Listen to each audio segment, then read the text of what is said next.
시편 139편 9절로 10절의 말씀을 가지고 거기에서도 라는 제목으로 이 시간 하나님의 말씀을 나누고자 합니다. 사랑하는 성도 여러분, 오늘 또 예배 가운데 성령의 기름 부으심과 그 하나님의 사랑의 터치가 저와 여러분 가운데 임하기를 주님의 이름으로 축복합니다. 영혼을 위한 닭고기 수프라는 책에 보면 이 책인데요. 보면 이런 이야기가 나옵니다. 어느 사회학과 교수가 자신의 강의를 듣는 학생들에게 볼티모어 빈민가에 있는 200명의 청소년들의 생활 환경에 대한 조사하는 일을 과제로 내주었습니다. 학생들은 그 교수님의 과제를 하기 위해서 볼티모어 빈민가에 가서 생활하고 있는 200명의 청소년들을 만나게 됩니다. 그리고 나서 그 만나서 느꼈던 것을 평가서로 쓰게 되는데 그 평가서의 내용이 거의 다 동일하게 평가했습니다. 그 평가의 내용은 이렇습니다. 이 아이들에게는 전혀 미래가 없습니다. 왜냐하면 아무런 기회도 주어지지 않기 때문입니다. 그로부터 25년의 시간이 훌쩍 지났습니다. 또 다른 사회학과 교수님이 우연히 이전에 25년 전에 학생들이 연구 조사했던 이 발표를 보게 된 것입니다. 그리고 학생들에게 볼티모어의 빈민가에 살았던 200명의 청소년들이 지금 25년이 지난 지금 그들이 어떠한 삶을 살고 있는지 조사해 오라고 과제를 내주었습니다. 그런데 조사한 결과 놀라운 사실이 밝혀졌습니다. 빈민가에 살았던 청소년들 중에 사망을 하거나 다른 지역으로 이사를 갔던 학생은 20명을 제외하고는 180명 중에 무려 4명을 뺀 176명이 성공적인 인생을 살고 있다라는 것이었습니다. 그들의 직업을 살펴보니 변호사를 포함한 의사와 사업가 등 상류층, 즉 화이트 칼라에 속한 자들이 상당히 많았습니다. 이러한 뜻밖의 보고에 사회학과 교수는 놀란 나머지 그 이유를 확실하게 파악하고자 자신이 직접 나서서 그 25년 전에 그들이 살았던 그곳 그리고 그 학생들을 만나기 위해서 이제 직접 나서게 됩니다. 그리고 그 학생들 한 사람 한 사람을 만나서 그들에게 묻습니다. 당신이 성공할 수 있었던 가장 큰 이유가 무엇입니까? 라고 물었더니 그들의 대답은 한결같이 동일했습니다. 그 대답의 내용은 바로 여자 선생님 한 분이 계셨기 때문입니다. 라고 말했습니다. 너무나도 궁금해서 그 여자 선생님이 누구인지 이 사회학과 교수님은 수소문해서 이제 그 집을 찾아낸 것입니다. 그리고 그 집에 찾아가서 정중하게 선생님에게 인사를 드리고 그 선생님께 물었습니다. 선생님, 도대체 어떤 기적적인 교육 방법으로 빈민가의 청소년들, 이 아이들이 이처럼 성공적인 인생을 살도록 이끄셨습니까? 라고 묻자 이 여자 선생님은 미소를 지으며 사회학과 교수님에게 이렇게 말했습니다. 너무나도 간단한 일입니다. 저는 그 아이들을 사랑한 것밖에 없습니다. 라고 말했습니다. 여자 선생님은 볼티모어 빈민가에 사는 아이들을 포기하지 않고 집요하게 사랑했더니 그 사랑에 아이들의 인생과 미래를 바꿔놓는 결정적인 계기가 되었다라는 것입니다. 저는 이 이야기를 보면서 어쩌면 우리를 향한 하나님의 사랑도 이와 같지 않나라는 생각이 불현듯 들었습니다. 여러분, 만약에 하나님께서 우리를 집요하게 사랑해 주지 않았거나 또는 열정적으로 사랑해 주지 않아서 우리에게 손을 뻗지 않았더라면 정말로 우리가 구원을 받을 수 있었을까요? 그리고 과연 오늘 이 자리에서 몇 명이나 예배를 드릴 수 있었을까요? 하나님의 그 집요한 사랑 때문에, 포기를 모르는 그 열정 때문에 오늘 우리가 이 자리에서 예배를 드리는 줄로 믿으시기 바랍니다. 그 사랑이 얼마나 감사해요. 여러분, 그 사랑이. 오늘 말씀인 시편 139편은 다윗을 향한 하나님의 끝없는 열정과 집요한 사랑이 녹아져 있는 내용입니다. 특별히 시편 139편은 다윗이 쓴 시로 유명하죠. 그런데 오늘 본문에서 다윗은 자신이 만났던 그 일을 소개하고 있습니다. 바로 9절의 말씀인데요. 9절의 말씀을 다 함께 읽겠습니다. 내가 새벽 날개를 치며 바다 끝에 가서 거주할지라도. 아멘. 다윗은 자신이 만났던 그 일을 지금 소개하는데 뭐라고 이야기하느냐? 내가 새벽 날개를 치며 바다 끝에 가서 거주했다라는 말로 소개하고 있습니다. 여러분, 새벽 날개는 무엇을 말하는 걸까요? 옛날에 초등학교 때 학생들이 선생님이 도화지에 태양을 그리라고 이렇게 숙제를 내주는 적들이 있죠. 그러면 동그란 태양에 학생들이 대부분 이렇게 그림을 그렸습니다. 화면을 한번 띄워주실래요? 네. 이렇게 큰 태양 안에 삐쭉삐쭉한 빗줄기를 그렸습니다. 여러분, 태양이 떠오르면 빗줄기가 발산이 되는데 뾰족뾰족한 부분이 바로 무엇이냐? 다윗이 말하고 있는 새벽 날개입니다. 다시 말해서 태양에서 나오는 빗줄기, 즉 우리 눈에 들어오는 햇살이 바로 새벽 날개입니다. 그렇다면 여러분, 새벽 날개를 친다라는 말은 무엇을 말하는 걸까요? 태양이 떠오르면 빗줄기가 비추는데 그 빗줄기가 우리 눈에 들어오게 되죠.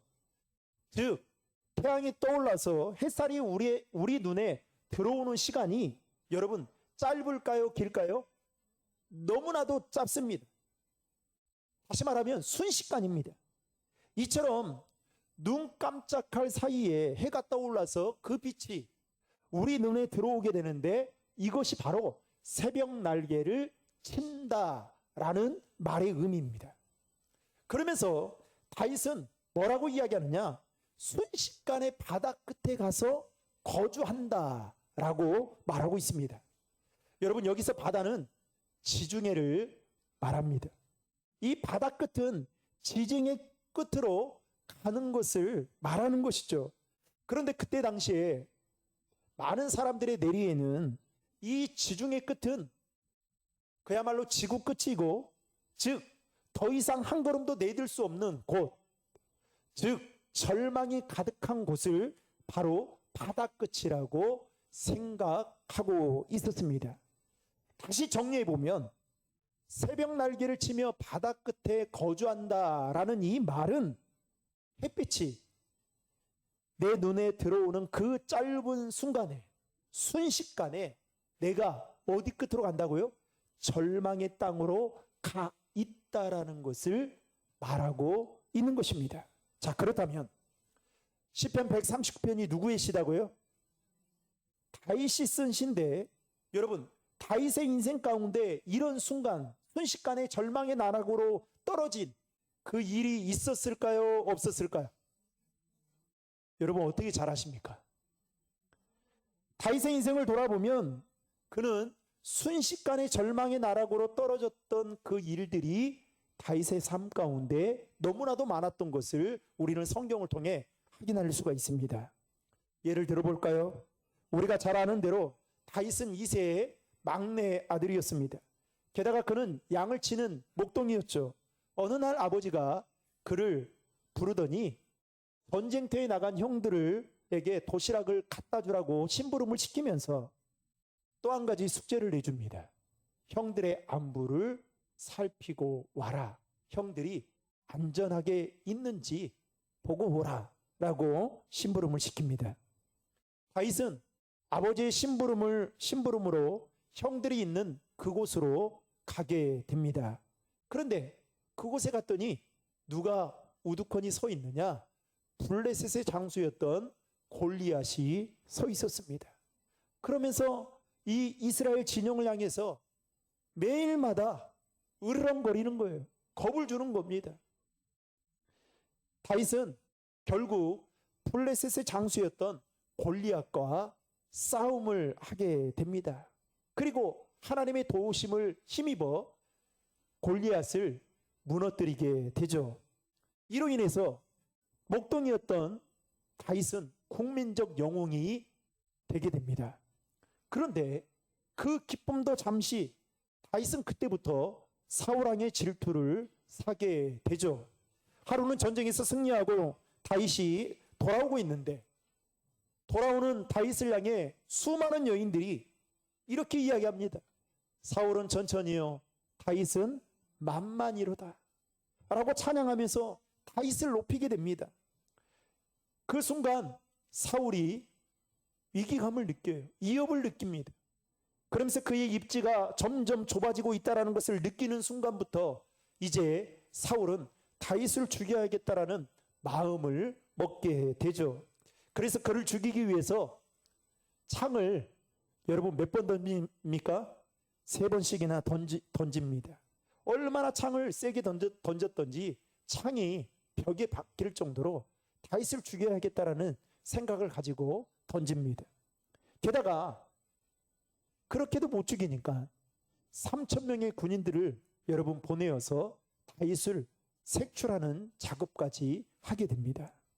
순식간에 다윗은 국민적 영웅에서 도망자로 전락했는데 여러분 이게 바로 다윗의 인생이었습니다. 여러분 성경에 보면 다윗이 무슨 죄를 지어서가 아니었어요. 뜻밖의 순식간에 자신도 준비가 되어 있지 않는데 예측 불허한 그 시간에 이런 일들이 다윗의 인생 가운데 벌어지게 된 것입니다. 이뿐만 아니라 다윗이 왕이 되어서 왕궁에서 나라를 잘 다스리고 있었습니다. 그런데 어느 날 갑자기 반란이 일어납니다. 그런데 그때 반란의 수장군이 누구였느냐? 누구였습니까? 그의 아들 압살롬이었습니다. 다른 사람도 아닌 그의 아들 압살롬이 왕이 되기 위해 아버지로부터 반란을 일으켰던 것이죠. 이 일을 통해 보면 다윗은 순식간에 왕궁에서 길거리로 나앉게 되는 그야말로 그 절망적인 상황을 만나게 됩니다. 이처럼 다윗은 자신의 인생을 돌아보니 오늘 본문 9절에 있는 말씀처럼 새벽 날개를 치며 바다 끝에 가서 거주한다 라고 고백하고 있는 것이죠. 그렇다면 우리의 인생은 어떻습니까? 우리에게는 우리에게는 이런 일이 없을까요? 아니죠. 우리에게도 마찬가지죠. 평소에 매우 건강했는데 어느 날 갑자기 내 인생에 불어닥친 건강 이상의 한파, 사람들과의 관계가 매우 좋았는데 어느 날 순식간에 나도 모르는 그 사이에 깨져버린 그 관계, 또 예측 불허한 경제적 상황에서 맞닥뜨리게 되는 우리 가정의 경제적인 위협, 이 모든 것들이 새벽 날개를 치며 순식간에 절망의 나락으로 떨어지는 그와 같은 현상들이다라고 말할 수 있는 겁니다. 제가 지금도 잊어버리지 않는 사건이 하나 있어요. 제가 섬겼던 그 교회에 집사님이 지금은 자녀가 3명인데요. 참 젊은 집사님인데 두 네 분이 정말 교회를 사랑하고 열심히 교회를 섬기는 집사님입니다. 그런데 둘째 아이까지 낳고 셋째 아이를 갖게 된 겁니다. 여러분 얼마나 기뻐했을까요? 그런데 임신을 해서 이제 출산이 임박할 때였습니다. 7개월 정도 됐는데 병원에서 검사를 받는 중에 문제가 있다는 것을 듣게 돼요. 그래서 병원에 가서 봤더니 이 아이가 그 뱃속에서 이제 죽게 된 겁니다.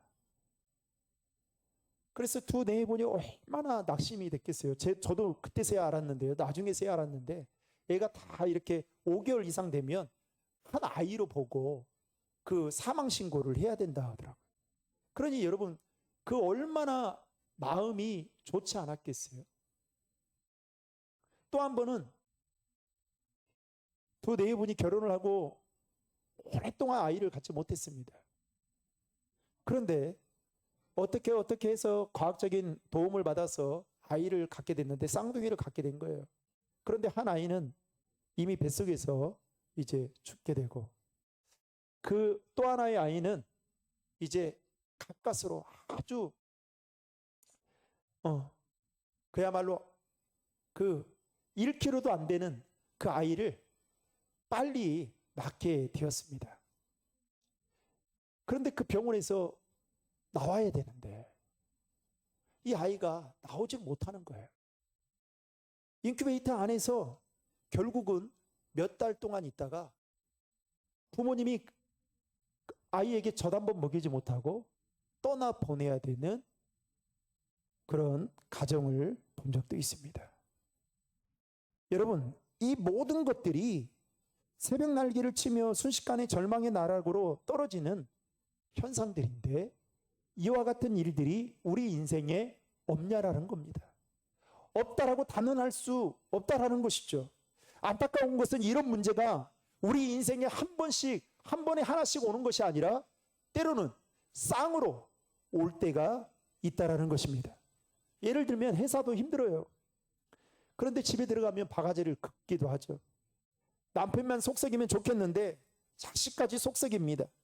이렇게 문제들이 쌍으로 오게 되면 여러분, 정상적인 사람이라면 버티기가 매우 힘들죠. 이와 같이 우리 인생에도 새벽 날개 치듯 순식간에 우리를 절망의 나락으로 떨어뜨리는 그런 일들이 비일비재합니다. OM 소속인, 국제선교회 소속인 스틸 크롬니라는 사모님이 계십니다. 이분이 쓴 책 중에 이런 책인데요.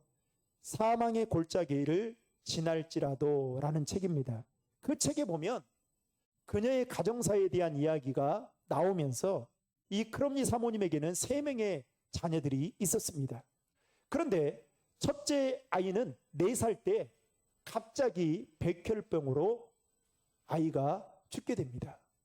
그리고 둘째 아이가 18살이 되던 해, 그리고 셋째 아이가 16살이 되던 해에 이 두 아이가 차를 타고 가다가 사고를 당해서 그 자리에서 둘 다 죽게 되죠. 여러분, 자녀를 키우는 부모의 입장이라면 이보다 더 큰 고통이 또 아픔이 어디에 있을까요? 그런데 이것이 전부가 아니었습니다. 그토록 신실하게 주님을 섬기고 또 섬겼던 목사이자 선교사였던 그의 남편이, 크롬니의 사모님의 남편이 33살 때 임파서 암으로 인해서 그만 세상을 떠나고 말게 됩니다. 여러분, 이 정도 같으면 어지간한 사람이라면 어떻게 할까요? 하나님을 원망하고 믿음을 잃고 그리고 하나님을 떠나버릴 텐데, 놀랍게도 크롬니 사모님은 하나님을 섬기기 위해서 혈혈단신으로 대만 선교사로 떠나게 됩니다. 그런데 대만 선교사를 떠나서 대만에서 선교를 활동을 하다가 그곳에서 흉악범을 만나게 되고 성추행을 당하게 됩니다. 여자로서 겪을 수 없는 모든 아픔과 수치를 한꺼번에 겪게 되죠. 크롬니 사모님이야말로 순식간에 절망 오는 나락으로 떨어지는 이와 같은 일을 그녀도 경험했다라는 것입니다.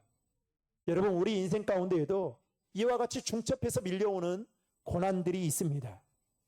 이에 대해 시편 기자는 시편 43편 2절에 이렇게 말합니다. 같이 읽겠습니다.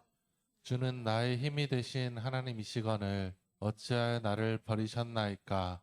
내가 어찌하여 원수의 억압으로 말미암아 슬프게 다니나이까? 아멘. 시편 기자처럼 우리도 중첩된 여러 가지 문제들 앞에서 우리도 이렇게 고백할 때가 있다라는 거예요. 하나님께서 나의 힘이 되시고 도움이 되어 주신다면서요. 그런데 어째서 나에게 이런 문제를 만나게 하시는 겁니까? 이것이 우리의 심경입니다. 저는 오늘 말씀을 묵상하고 설교를 준비하면서 하나님이 다윗의 답답하고 어려운 심경, 즉 새벽 날개를 치며 바다 끝에 거주하는 절망의 나락에서 다윗의 인생을 왜 나에게, 그리고 오늘 우리에게 보여주시고 말씀하시는 이유가 무엇 때문일까라는 생각을 해보았습니다. 그러면서 한 주간 이 말씀을 묵상하면서 하나님이 저에게 주셨던 마음은 이거였어요. 만호야, 너도 다윗의 인생과 똑같지. 그래서 너도 이렇게 힘들고 있지. 너도 다윗의 상황하고 똑같지. 이렇게 물으시는 것 같았습니다. 하나님, 정말 맞습니다. 저도 그렇습니다. 저도 수많은 위기 앞에 서 있고 이 답답함을 어찌할 수 없어서 오늘 또 가슴을 찢고 주님 앞에 나아갑니다. 그때 하나님이 저에게 이렇게 말씀하시는 것 같았어요. 그러니까 시편 139편의 다윗의 이야기에 집중해 봐라 라고 말입니다. 여러분, 오늘 본문에서 다윗은 자신이 처한 상황을 이야기하면서 우리에게 무엇을 말하고 있는 걸까요? 나의 상황이나 너의 상황이나 결국 돌아보면 어찌하여야의 인생이다라고 말하고 있는 것입니다. 그러면서 다윗은 이어서 또 다른 이야기를 말하고 있는데 그 이야기의 내용은 무엇이냐? 새벽 날개를 치며 순식간에 절망의 나락으로 빠져들었지만 또 나는 국민적 영웅에서 순식간에 도망자로 전락했지만 여러분, 그 다음이 중요합니다. 오늘 말씀의 제목처럼 거기서도 뭐가 나타난다고요? 주의 손이 나타난다라는 것이 다윗이 우리에게 전하고 싶은 메시지였던 것입니다. 여러분, 오늘 우리가 이 사실을 붙잡게 되기를 주님의 이름으로 축복합니다. 오늘 본문 10절 말씀에 보면 거기서도 주의 손이 나를, 그리고 주의 오른손이 나를 이라고 말하고 있습니다. 거기에서도 하나님은 주의 손으로 자신을 붙들어 주시고 있다라고 다윗은 확신하고 있는 것입니다. 여러분, 성경에 보면 하나님의 손이 나타나고 그리고 하나님의 손이 닿으면 어떻게 됩니까? 하나님의 손은 여러분 능력이 있습니다. 하나님의 손에는 한계가 없습니다. 하나님의 손이 닿으면 어떤 병이든 다 고쳐지고 회복되어집니다. 하나님의 손이 닿으면 다 일으켜집니다. 여기에 대한 확신이 있어야 돼요. 오늘 말씀을 통해 우리가 믿어야 될 것은 다윗은 자신이 깊은 절망 속에 있어서 그야말로 도망자였고 왕궁에서 이제는 쫓겨나 길거리로 나앉아버리는 그런 상황 속에 있었지만 그는 뭐라고 고백합니까? 거기에서도 마치 지중해 끝, 지구의 끝에 절망의 그 나락 가운데 서 있었지만 하나님의 손이 그에게 나타났고 그의 손이 나를 붙잡아 주셨다라고 하는 것이 다윗의 고백이었던 것입니다. 여러분, 다윗의 이 고백이 저와 여러분의 고백이 되기를 주님의 이름으로 축복합니다. 사랑하는 성도 여러분, 혹시 중첩된 여러 가지 어려움들이 내 인생에 밀려왔다면, 그래서 그것 때문에 견딜 수 없는 그런 상황 속에 지금 혹시 여기에 있다면 여러분, 하나님께서 오늘 또 손을 뻗어 여러분들 위해 손을 내밀어 주실 것입니다. 그 손을 붙잡아야 돼요. 그 손을 붙잡고 나아가야 되는 거예요. 성경에서 다윗의 인생을 보면 하나님의 손이 나타나고 또 하나님의 손이 그의 인생 가운데 머물렀을 때에 우리는 어떻게 됐는지 성경을 통해 확인할 수가 있습니다. 다윗은 사울을 피해 도망자의 삶을 살죠. 그러면서 앞서 말씀드렸듯이 사울이 다윗을 죽이려고 안간힘을 씁니다. 심지어는 창을 던지기도 하죠. 그런데 여러분, 다윗의 인생을 돌아보십시오. 그가 사울이 던진 창에 찔려 죽었다라는 말이 있습니까? 없습니다. 또 다윗은 자신의 아들 압살롬 때문에 길거리로 나앉는 인생이 되었죠. 그런데 여러분, 성경을 자세히 보시면 다윗이 길거리에서 객사했다라는 말이 있습니까? 없습니다. 오히려 객사한 것은 압살롬입니다. 그리고 다윗은 다시 왕궁으로 돌아옵니다. 여러분, 누가 이 일을 행하신 것일까요? 다윗에게 실력이 있어서, 다윗이 힘이 있어서 그런 것일까요? 아니죠. 하나님의 손이, 여러분, 보이지 않는 하나님의 손이 다윗의 인생을 붙잡아 주셨기 때문입니다.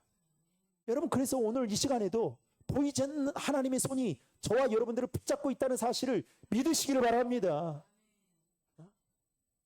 우리에게는, 예수 믿는 우리에게는 또 하나의 돕는 손이 있어요.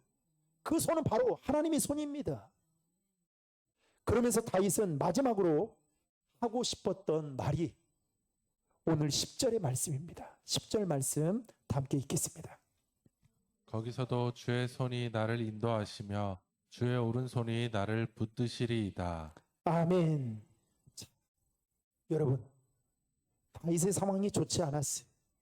절망의 나락으로 순식간에 그의 인생이 그야말로 길거리에 나앉는 인생이었습니다. 그런데 거기서도 주의 손이 어떻게 한다고요? 나를 인도하시고, 그 다음에 주의 오른손이 나를 또 어떻게 한다고요?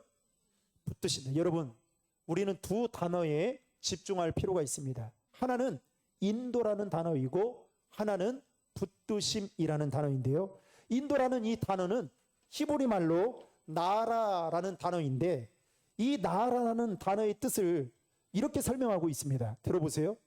꽉 막혀 있어서 더 이상 걸어갈 수가 없고 더 이상 방법이 없는데 길을 열어서 가게 하시는 것. 이게 바로 인도라는 히브리어의 안에 담겨진 뜻입니다. 여러분, 이스라엘 백성들의 삶이 그랬죠. 그들이 광야 40년의 삶을 살 때에 낮에는 너무나도 덥고 밤에는 너무나도 추웠습니다.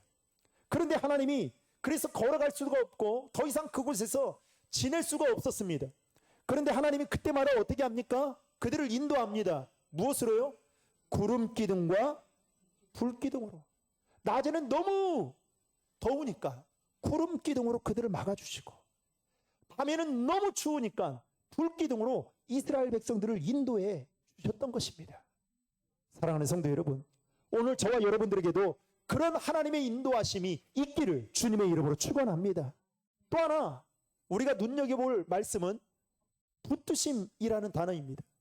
이 단어의 히브리어로는 아즈라는 말인데, 이 아즈라는 말을 쉽게 설명하면 막아준다라는 뜻입니다. 즉 하나님은 다윗의 인생의 공격을 막아주고, 환란이 있을 때 그를 덮치지 못하도록, 그를 해하지 못하도록 막아내주는, 그 붙들어 주시는, 즉 보호하시는 은혜를 허락해 주셨던 것입니다. 오늘 말씀을 전하면서 여러분들에게 저는 이렇게 말하고 싶습니다. 하나님의 손은 믿는 우리들에게 반드시 나타나게 돼 있다. 고로 하나님의 역사는 여러분 끝나지 않았습니다. 우리는, 내 주변의 사람은 나의 상황을 보고 끝이다 라고 말할 수 있지만, 하나님의 손이 작동되는 그 순간부터 하나님은 우리를 통해 새로운 일을 행하실 것입니다. 사랑하는 성도 여러분, 오늘 우리가 하나님을 믿으면 하나님은 역사하십니다. 우리의 모든 고난과 우리 앞에 놓여져 있는 그 문제와 그 문제 때문에 답답함 속에 있다 할지라도 하나님의 손이 나타나면 여러분 모든 문제가 해결될 줄로 믿으시기 바랍니다. 시편 138편 7절의 말씀을 다 함께 읽겠습니다. 내가 환난 중에 다닐지라도 주께서 나를 살아나게 하시고 주의 손을 펴사 내 원수들의 분노를 막으시며 주의 오른손이 나를 구원하시리이다. 아멘. 이제 말씀을 맺겠습니다. 사랑하는 신도림 중앙의 성도 여러분, 혹시 여러분들의 상황이 절망적인, 그야말로 다윗과 같이 나락으로 빠져버리는 그 상황 가운데 있지는 않으십니까? 뭔가 계획해도 일이 잘 되지 않고, 우리 가정에, 우리 자녀들에게 문제는 계속해서 일어나고, 그래서 우리 인생을 돌아보면 늘 답답함과 한숨뿐이고, 언제부턴가 하나님이 주신 그 기쁨을 빼앗겨버린 채 내가 왜 사는지 그 이유조차 모르고 혹시 살아가고 있지는 않습니까? 그러나 여러분들이 처한 상황만 보면 절망의 나라 끝이라고 할지라도 여러분, 그곳에 하나님은 계십니다. 그리고 하나님은 그곳에 계셔서 우리에게 손을 내밀어 주십니다. 중요한 것은 여러분, 믿음으로 우리가 그 보이지 않는 하나님의 손을 붙잡아야 돼요. 하나님은 거기 계시고 우리에게 손을 내미는데 믿음으로 붙잡지 않으면 여러분, 그건 말짱 도루묵인 것입니다. 저는 이 예배의 시간이 바로 이와 같은 시간이 아닌가 싶어요. 한 주간 우리가 얼마나 많은 사람들로부터 공격받고 직장에서 짓밟힘 당하고 억울함을 당하고, 내 자녀들은 내가 낳은 자식이지만 내 뜻대로 되지 않고, 그래서 기쁨을 잃어버린 채 내가 왜 사는지 그것도 모른 채 그렇게 살아가고 있는 분도 계실 겁니다. 그러나 여러분, 그곳에 거기에 하나님이 계시고 오늘 또 우리에게 손을 내미셔서 우리를 이끄시길 원하고 우리를 붙들어 주시기를 원하시는 그 하나님을 여러분 믿으시고, 이 한 주간도 하나님의 인도하심과 보호하심 속에 하나님이 우리에게 손 내밀어 주실 때에 여러분 믿음으로 그 손을 붙잡을 수 있는 저와 여러분 되시기를 주님의 이름으로 축원합니다.